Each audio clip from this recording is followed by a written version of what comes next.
When you're doing any kind of serpentine maneuver, when you're looking at the second jump, you want to be in position over here. Sometimes it's very hard to go all the way up to the first jump and then get all the way to this ideal position in the second jump. So I'm going to give you a quick tip on how to cheat your way there. So on this left side here, let's focus over here on the left side first. We're going to show you how not to do it. I'm going to run all the way up to the wing. So you see I'm all the way at the wing. And then I'm going to move laterally, but I'm going to face my chest this way toward my dog. And what that forces me to do is cross my legs over each other. And so that's a slower way of movement. And so for the most part, I'm not going to beat my dog to this spot. I need to get to this spot, but by now the dog's probably already over the jump. So let's back this up and compare this to the right side. The right side, we're going to give you the tip here, and the tip is don't go all the way to the jump. So don't go all the way here, hang back.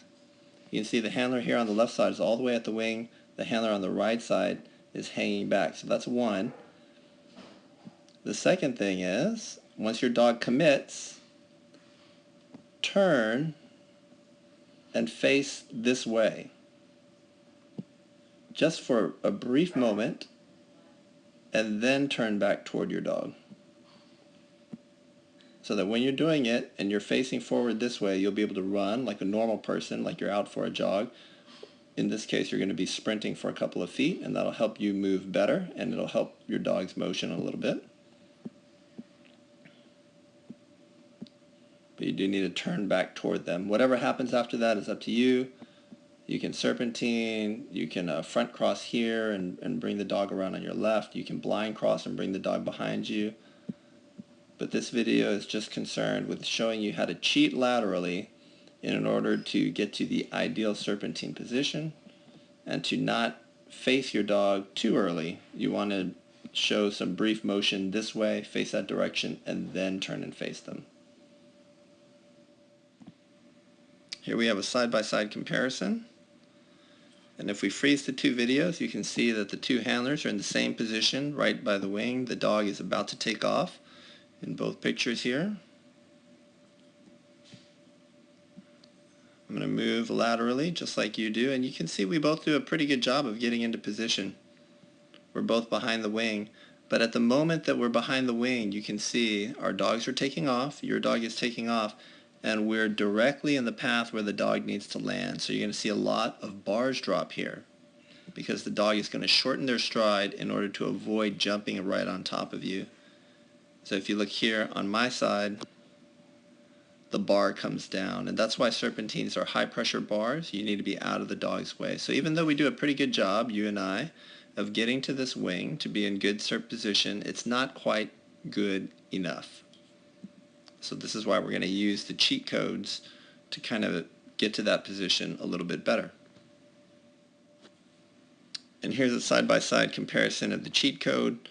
On the left side, I have to run all the way up to the wing. Here I'm going to hang back. Trust the dog to take that jump.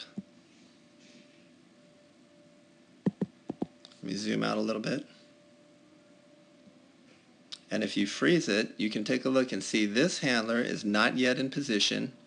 This handler is already in very good position, and it's not only in good position, but as the dog takes off, the handler is outside of the wing and already moving forward. In this case, I'm doing the classic serpentine.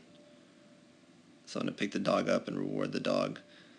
But you see how the bar stays up on this side. So again, don't go in as far to number one. And you will be okay. If your three jumps are spread really far, make an effort to turn this way before you turn back towards your dog. These two jumps are pretty close. So it looks like I didn't rotate very much, but you want to rotate slightly. And then pick your dog up. Face your dog. The guy on this side did not rotate at all this way and did not face his dog very well. The guy on this side, let's watch his chest, starts off this way, then is this way, and then turns back toward the dog. So you see some good differences that help the dog understand what's coming.